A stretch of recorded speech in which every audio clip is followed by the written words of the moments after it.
আমি একটা লেখা পড়েছিলাম, লেখাটা ছিল একটা লোক রাতের বেলা সে মোবাইল দেখতেছে, মোবাইলের মধ্যে সে একটু খারাপ দৃশ্য দেখাচ্ছিল।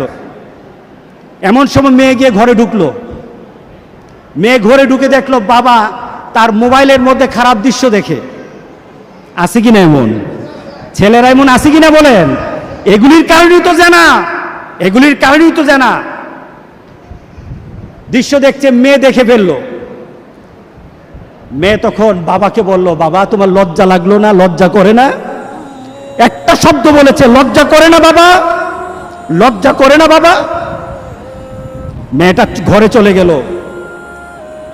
সেই বাবা যন্ত্রণায় ভুগতে আরম্ভ করলো, আরে আমার মেয়ে দেখে ফেললো, আমার মেয়ে কি কথাটা বলেছে, লজ্জা করে না বাবা। মেয়েটা সহ্য করতে পারলো না, সে লোকটা অফিসে চলে গেল। অফিস করতেছে কিন্তু আর ভালো লাগে না। মেয়েটা কি বলেছে, লজ্জা লাগে না বাবা। কিন্তু মেয়েটার যন্ত্রণায় সে হার্ট ফিল করলো, বাবার এই অবস্থা দেখে হার্ট ফিল করলো। মেয়েটা এরপরে মারা গেল। বাবা যখন বাড়িতে ফিরে আসলো, মেয়েটা বাবার মাথাটা নোয়া, লজ্জিত একটা মুখ। এখনই আমার মেয়ের সাথে দেখা হলে আমার কানে বাজতেছে, আমার মেয়ে আমাকে বলেছে লজ্জা লাগে না বাবা। আমি কিভাবে আমার মেয়ের সামনে যাব, আমি কিভাবে আমার মেয়ের সামনে যাব?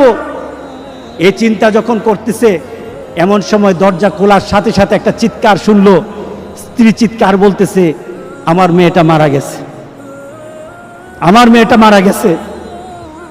বাবার কানে তখন বাজতেছিল রাতের কথা, লজ্জা লাগে না বাবা। তার দাফন হলো, তার জানাজার ব্যবস্থা হলো। দাফন করার সময় মেয়েটাকে যখন কবরের মধ্যে দাফন করে দেয়, কবরের মধ্যে রাখা অবস্থায় বাবা একটা চিৎকার করার কথা ছিল। মেয়েটা তো চলে যায়, বাবা চিৎকার করার কথা ছিল, বাবা চিৎকার করে নাই, বাবা হেসে দিয়েছে। বাবা হেসে দিল। তাকে জিজ্ঞাসা করলো, তুমি হাসছো কেন? আমার মেয়েটা চলে গেছে, আমার কলিজার টুকরাটা চলে গেছে, কিন্তু আমার জীবনের মধ্যে একটা আঘাত দিয়ে পরিবর্তন করে গেছে। যেই নীতিতে আমি আমার চরিত্রকে নষ্ট করছি, আমার ঈমানকে নষ্ট করে দিতেছি, আমার মেয়েটা হারিয়ে ফেলেছি, কিন্তু আমি আমার আখিরাতকে বুঝে ফেলেছি, আমি আমার আখিরাতকে বুঝে ফেলেছি।